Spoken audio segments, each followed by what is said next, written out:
কৃষ্ণ ভক্তি কথাৰ ৰাশিফললৈ আপোনালোক সকলোকে স্বাগতম জনাইছোঁ। মে' মাহৰ ৰাশিফল আপোনালোকলৈ লৈ আহিছোঁ। জ্যোতিষীয় দৃষ্টিভংগীৰে সিংহ ৰাশিৰ লোকসকলৰ মে' মাহটো কেনেদৰে পাৰ হ'ব জানো আহক। এই মাহত আপোনালোকে হালধীয়া ৰং যিমান দূৰ সম্ভৱ বেছিকৈ ব্যৱহাৰ কৰিবলৈ চেষ্টা কৰি চাব।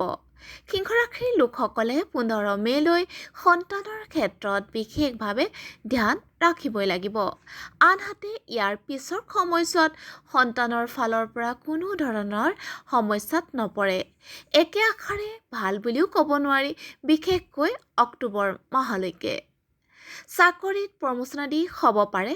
সহকৰ্মীসকলৰ পৰা সকলো সময়তে সহায় সহযোগ পাই থাকিব। আনহাতে আপোনালোকে পেপাৰছ ৱৰ্কৰ কাম কিবা আগবঢ়াবলগীয়া আছে যদি 30 মে'ৰ ভিতৰত সকলোখিনি সম্পূৰ্ণ কৰি ল'ব পাৰিলে ভাল, কিয়নো পিছুৱাই থাকিলে মিছাতে পৈমালৰ সৃষ্টি হ'বও পাৰে।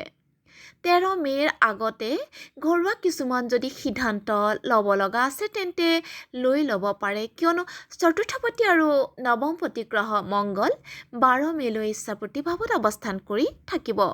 সৃষ্টিশীল কৰ্মৰ কাৰণে সিংহ ৰাশিৰ লোকসকলৰ এই মাহটো যথেষ্ট অনুকূল। এটা দুটা মাহৰ কথা ক'ব বিচৰা নাই, গোটেই বছৰটোৰ বিষয়ে কৈছোঁ। ভাগ্যস্থানত গুৰু গ্ৰহে অৱস্থান কৰাৰ পৰা হঠাৎ হৈ থকা বিপৰ্যয়ৰ পৰা হাত সাৰিব পাৰিব আপোনালোকে। অৱশ্যে আৰু কেইটামান দিন অৰ্থাৎ 14 মে'লৈ ৰ'বই লাগিব, কিয়নো সিংহ ৰাশিৰ অধিপতি গ্ৰহ ৰবি ৰাহুৰ সৈতে সম্পৰ্কিত হৈ আছে। গতিকে অন্তৰ আত্মাত অজান আশংকাই থিতাপি লৈ থাকিবই। গোটেই মে' মাহটোতে টকা পইচা লেনদেনক লৈ ৰিস্ক আপোনালোকে নল'ব। ছাত্ৰ ছাত্ৰীসকলৰ কাৰণে মে' মাহটো শুভ ভাৱতে থাকিব। স্বাস্থ্য পাতিৰ ক্ষেত্ৰতো বিশেষ চিন্তাৰ কাৰণ নাই। প্ৰেম প্ৰণয়ৰ বিষয়ে ক'ব গ'লে ৰোমান্টিক লগা মুড এটা অনবৰতে থাকিব। কেৱল বিপথে আপোনালোকে পৰিচালিত নহ'ব।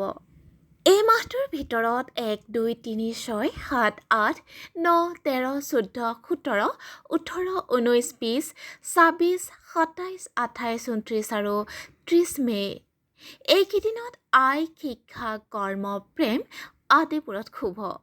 আৰু আনহাতে 5, 10, 11, 15, 16, 24 আৰু 25 মে'। এই দিনকেইটাত মানসিক অশান্তি বা হতাশাত ভুগিবও পাৰে। ভক্তি কথাৰ ৰাশিফলৰ যোগেদি সিংহ ৰাশিৰ 2023 বৰ্ষৰ মে' মাহৰ ৰাশিফল আপোনালোকলৈ আগবঢ়ালোঁ।